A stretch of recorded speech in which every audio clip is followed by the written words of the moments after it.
Hello everyone, welcome to a very rare virtual Friday session for our live sound class. As you can see, I'm in the studio here and I have a very simple PA setup for us to work with. So today we're going to learn about aux sends, buses, and groups. And they're all kind of related concepts. The thing I would keep in mind with all of these is that they are copies of the signal. So sometimes when I'm teaching this, students think that if you send something on an aux send, it's no longer present in the original signal path, and that's not true. It makes a copy, a carbon copy of the signal, and allows you to send it somewhere else. So where do we want to send them? Well, there's lots of options. You can send them really wherever you want. Sometimes it's to a headphone mix. Sometimes it's to a separate recorder for recording a live concert. Most often, though, aux sends are going to feed one of three things. That is, your subwoofers, if your PA is set up like that. We don't ever really set ours up that way. I will show you one day how that's done, just in case you're interested. But ours subwoofers get fed, as you know now, through the crossover. So the crossover splits the low frequencies off. Those then go to the sub. The other two most common uses for aux sends include monitor mixes. That's probably the big one. And also effects sends. And that's kind of what I'm going to start with today. So here we are at the board. Originally I had my camera turned around, but I think this makes more sense if you can see the console. So we have, just to review our console, we have the mic pre up top. I'm in channel 3 here, and this is just a vocal mic. So as always, I set the gain first because that determines how much signal level is coming into the console. And as you know from our mic building lesson, microphones are very low output, so they're very wimpy in terms of electricity. So we need to boost that signal right away. And I'm going to play it on the safe side, but I'm adding 20, just over 20 dB, decibels of gain. Then we have the EQ, which we're not really concerned with today, but that can shape the tone and sound.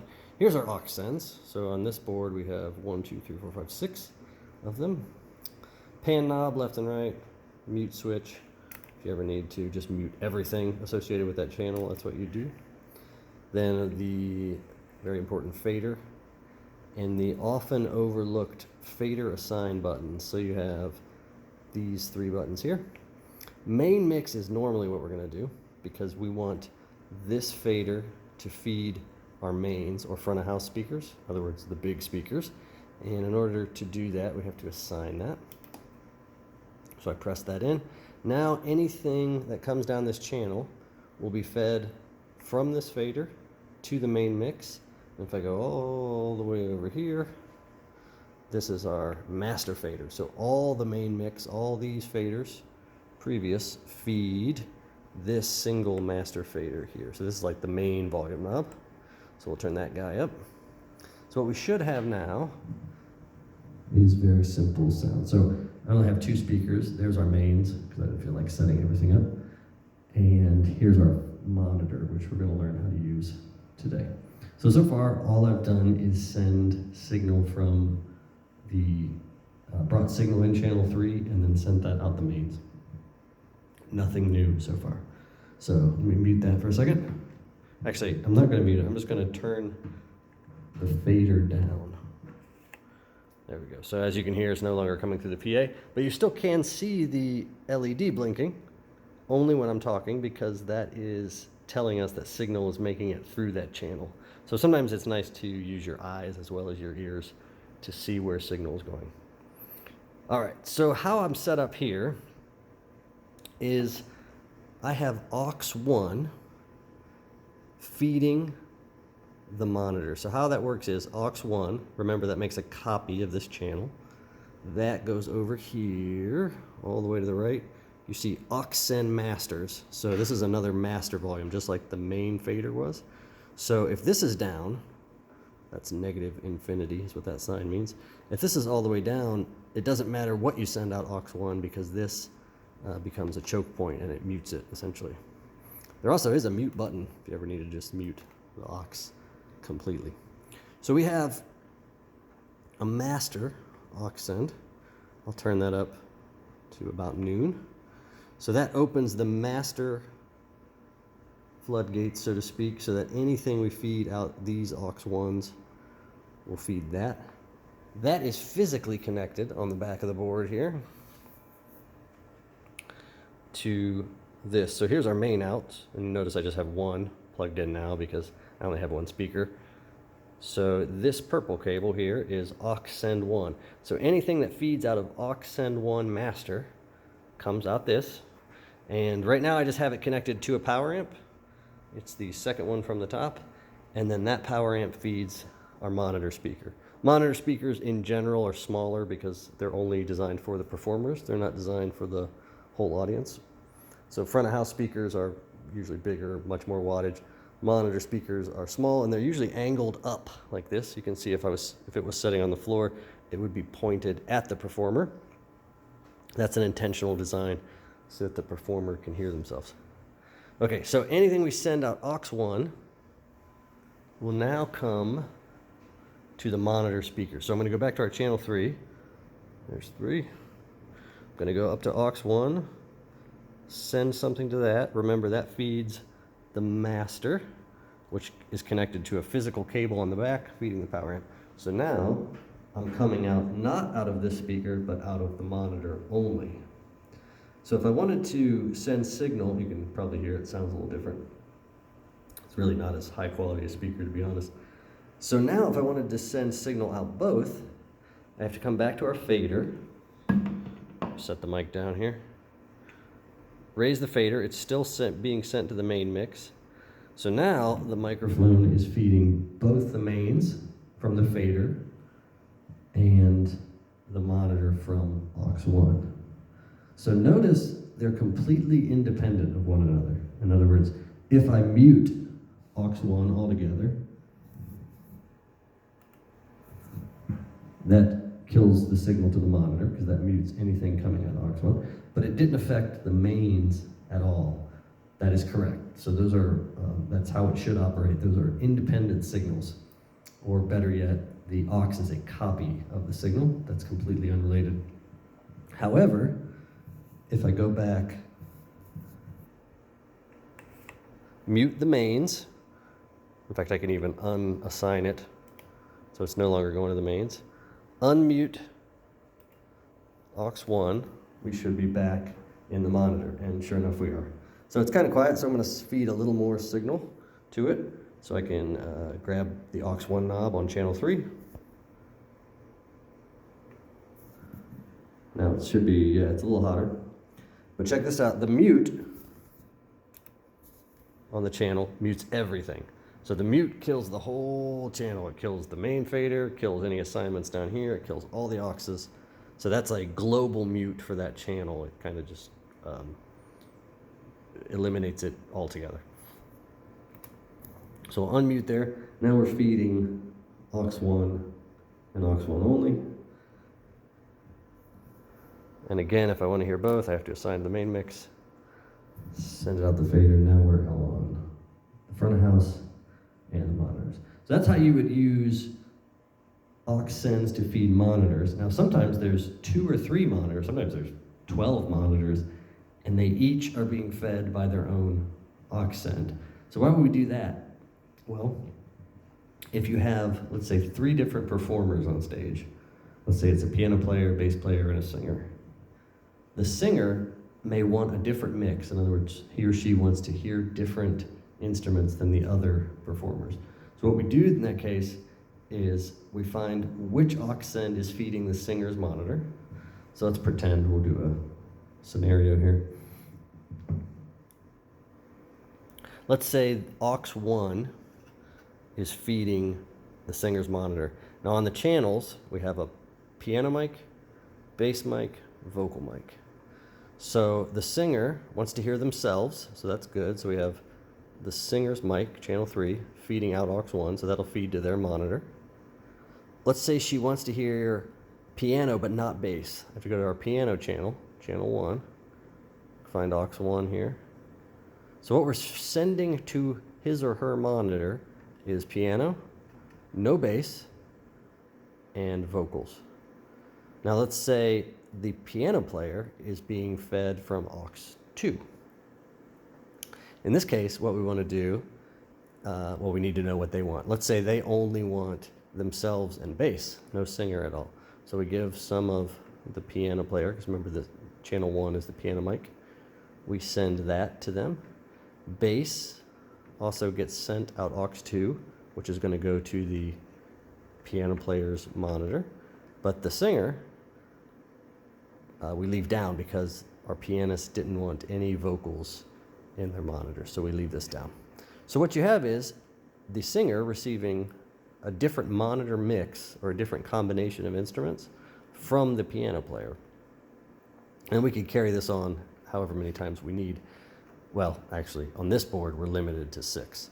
Some consoles have a whole bunch of accents. I've seen as many as 18. So right now we'll kill all the auxes, kind of start fresh. I'm even going to go over here and kill the aux 1 master. So I have something else plugged into 3, and this is a different way we can send signal. We're going to use aux 3 as an effects send. So aux 3, again, feeds the aux 3 master. And once again, there's a physical cable plugged in. This red cable here is aux send 3, the aux send 3. That's going to go to this guy. This is a guitar pedal, actually. It's a delay unit. So if you haven't had music tech yet, delay units are just echo effects. So this is going to create an echo effect for us. So anything we send out of aux 3 will go to the input of this, our delay processor. The output of that I have coming back into the board on channel 16. So 16 is what we call the wet signal. In other words, this is the signal after it's been passed through an effects processor, the delay. So I have it just coming right into the line input there on channel 16. So what we should experience is this. I'll show you. We'll go back to channel 3 because that's where I'm plugged into. I'm going to assign it to the mains. Notice I've killed it in the monitor. There's nothing going on aux 1. So here we are back in the mains. Nothing fancy there. As I send it, I open up aux 3 on channel 3. So I'm going to send a copy of this signal. And remember, I have to open up the master aux 3 too. Now I've sent a copy of this signal, my vocal mic, to our delay unit. The delay unit is coming back into channel 16. So if I keep this fader down, I won't hear anything because we've sent the signal to the processor, but we haven't sent the wet signal or the affected signal back anywhere. So we need to assign the wet signal to the front of house, the big speaker. So let's do that. So as I raise the fader, I have to set the mic down to do it, but I'm going to assign, I'm on 16, this is the wet return, effects return. I assign it to the main mix because that's our front of house, our big speaker. And as I add this in, now when I pick up the mic, we should experience an echo effect. Let's see. Hey, check. So that is coming, that echo effect is coming from the fact that this is feeding the wet signal or the echo back into 16. So if I want less of that in the front of house, I can simply grab the fader, turn it down, check. Now you can hear it's still there, but it's greatly been attenuated or reduced. And if I want more, I just fade it back up, check. Now our echo effect is in full swing. So that's how you use an aux send as a effects send and also as a monitor send. Now can you do both at the same time? Absolutely. So I'm going to mute this channel for a second. So we've sent, what we just did was send this to our effects processor, aux 3 to our wet. I can also send a copy of our signal to aux1, which is our monitor speaker over there. I have to make sure our aux1 is up. So now when I unmute my channel, I have the effect, check, coming back through 16. And it's hard to tell in the speaker or in the phone, but I also have signal coming out the monitor. I can prove it to you by turning down fader 3.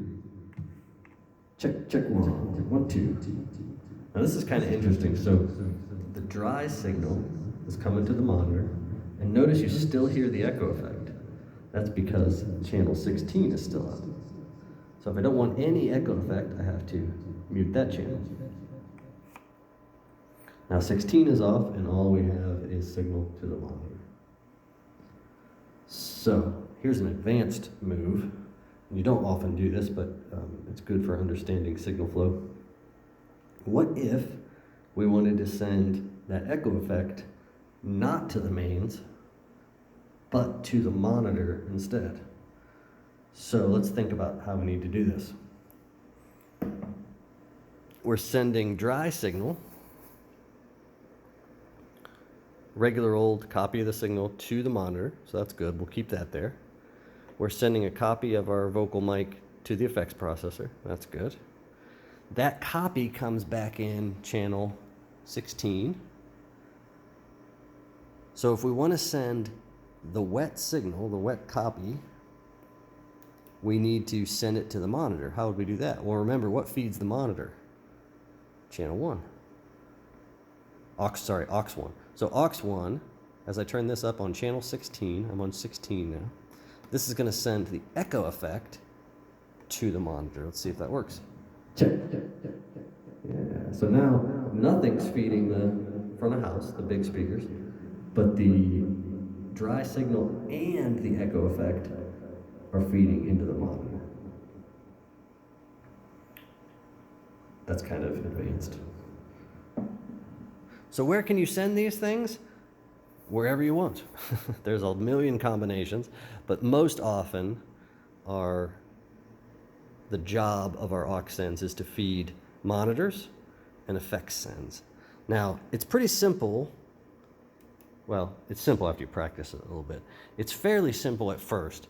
Where this gets complicated is where you have all 6 aux sends going, and let's say you have 15 microphones plugged in. Then you really have to think through what's feeding what, where is this going, et cetera, et cetera. One more thing we'll talk about. What's the difference between an aux send, and a bus?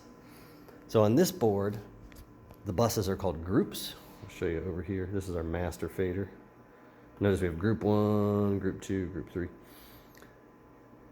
Groups and buses are the same thing. You can file that as the same term, really. They're similar. So if I go back to our channel 3, notice I can assign channel 3 to the main mix, which we've been doing. That's our front of house. But I could also assign it to group 1 and 2.